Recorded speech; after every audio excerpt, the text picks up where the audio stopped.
on avait aussi un temps avec Anne Dosière, directrice de Viginature au Muséum national d'histoire naturelle. Alors n'hésitez pas à allumer. Voilà, Anne, je vous vois, vous avez allumé Ouais.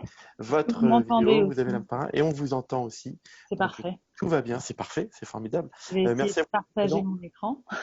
Alors, est-ce que j'essaye, moi, de vous donner la contrainte d'essayer de récupérer les 5 minutes qu'on a perdues avec nos problèmes de début, ou alors finalement, à nous de gérer derrière? On se les met en J'ai challenge? prévu quelque chose d'assez court. Très Je vais bien, essayer. merci. Et comme ça, on essaiera de prendre des trucs. Eh bien, je vous laisse peut-être le temps de vous partager votre écran, Ouais, profitez-en pour vous présenter, peut-être en quelques mots, Viginature, ouais, ouais. voilà, de faire les choses en synchrone. C'est parti.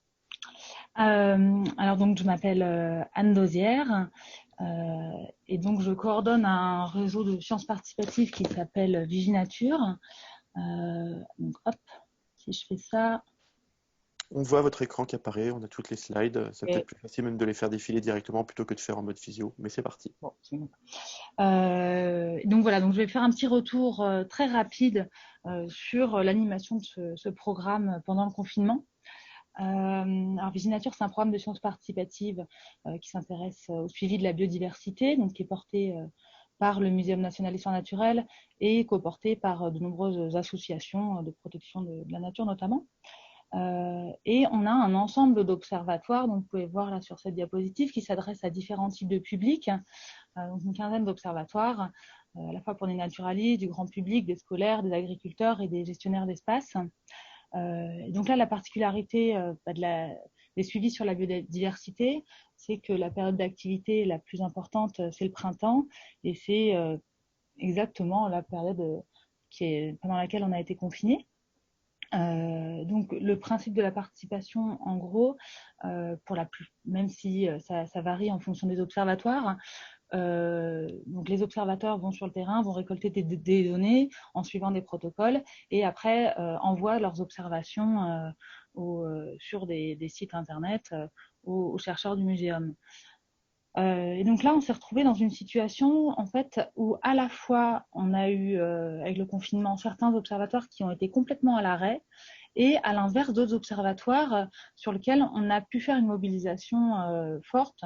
Alors les observatoires qui sont à l'arrêt, donc sans surprise les scolaires, les gestionnaires d'espace aussi qui étaient confinés chez eux, et puis tous les observatoires pour les naturalistes où les observateurs sont envoyés sur des sites qui sont loin de chez eux, ou en tout cas qui sont à proximité de chez eux, mais qui ne sont pas directement chez eux. Et puis, par ailleurs, on a d'autres observatoires où le protocole demande aux observateurs de réaliser les observations dans les jardins.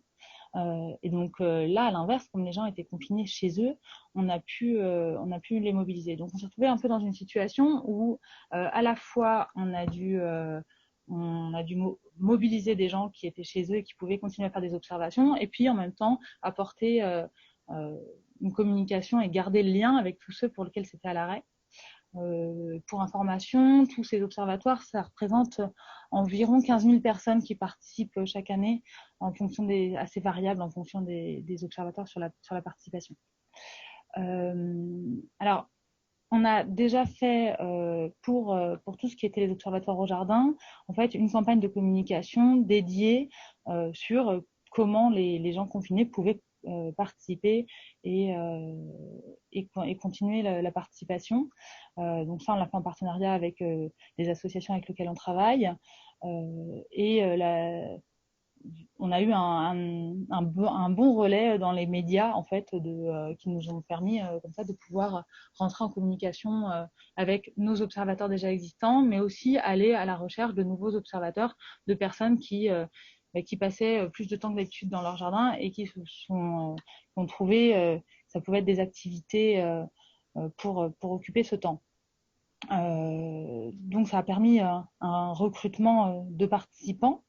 Euh, En parallèle de ça, en fait, on a fait une communication auprès de nos participants dédiée avec des articles déjà dédiés tout au long de la période de confinement.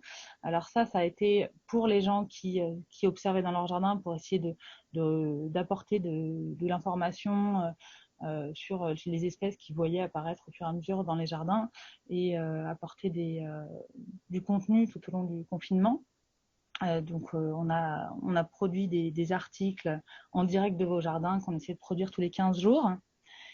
Et une autre chose qu'on a mis en place, on a mis en place une adresse mail et un répondeur téléphonique sur lequel on a invité nos participants à poser des questions aux chercheurs, aux équipes d'animation, des questions qui pouvaient se poser dans cette période. Donc là, vous pouvez le voir, par exemple, sur le sujet « Est-il dangereux d'accueillir des chauves-souris ?» C'est le sujet numéro 2. Ça, c'est vrai que c'est une question qui était très d'actualité, donc auquel on a pu directement répondre. Donc là, il y avait une interaction entre les participants et les observateurs, et les chercheurs.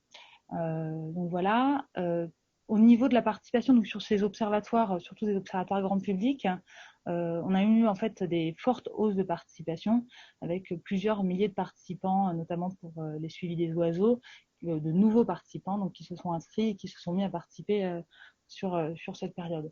Donc on voit là avec la reprise des activités classiques qu'on redescend et qu'on retrouve des niveaux de participation qui ressemblent plus à celles de l'année dernière.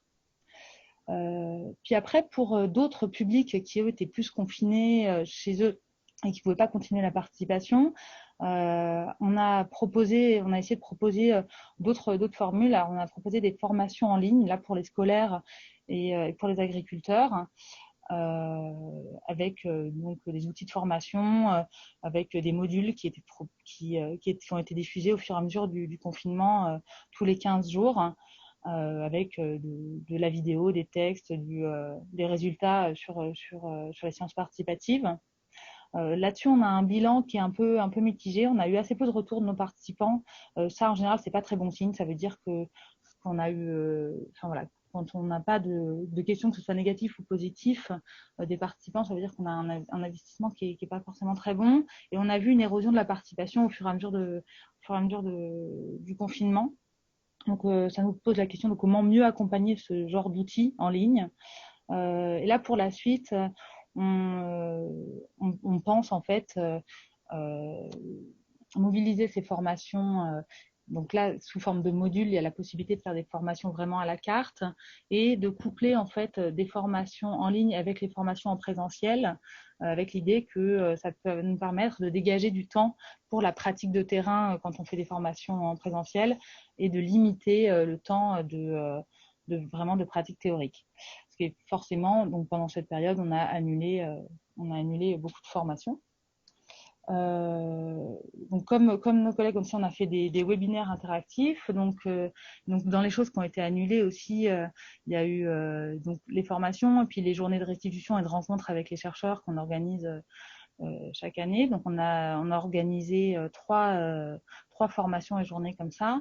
Donc auprès d'agents avec différents types d'outils qui ont été testés en essayant de voir quels étaient les plus efficaces avec toutes les difficultés que peut comporter la visio qu'on connaît tous maintenant.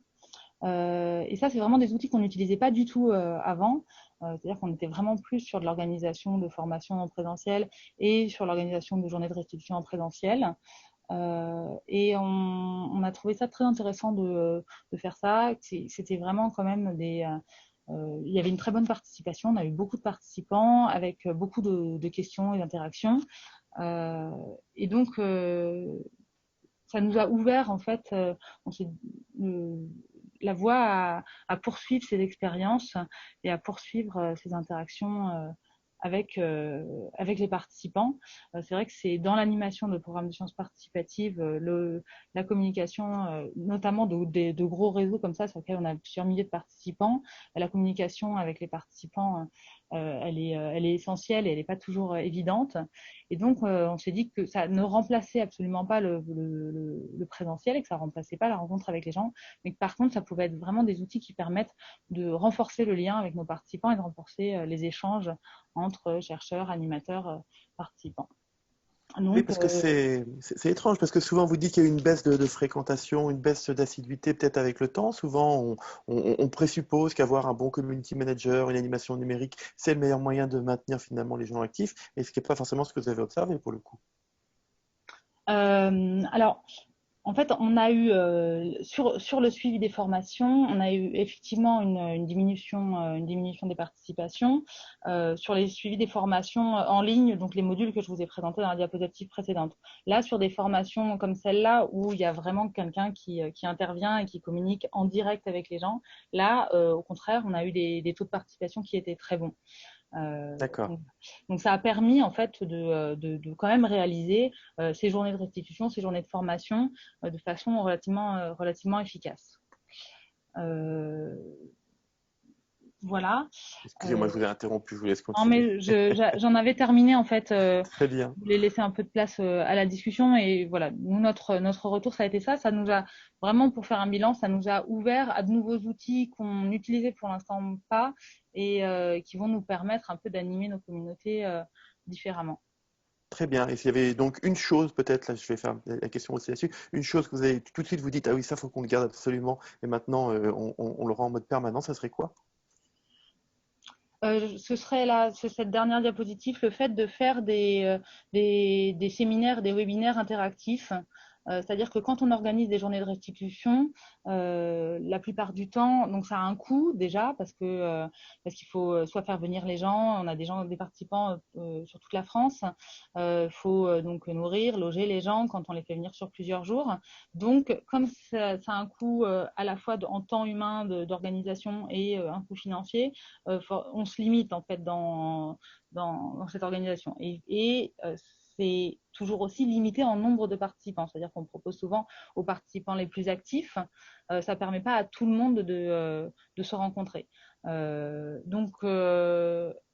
là, le fait de faire des webinaires interactifs comme ça permet d'ouvrir beaucoup plus les interactions directes avec les participants sur nos suivis où on a des grands nombres d'observateurs, de pouvoir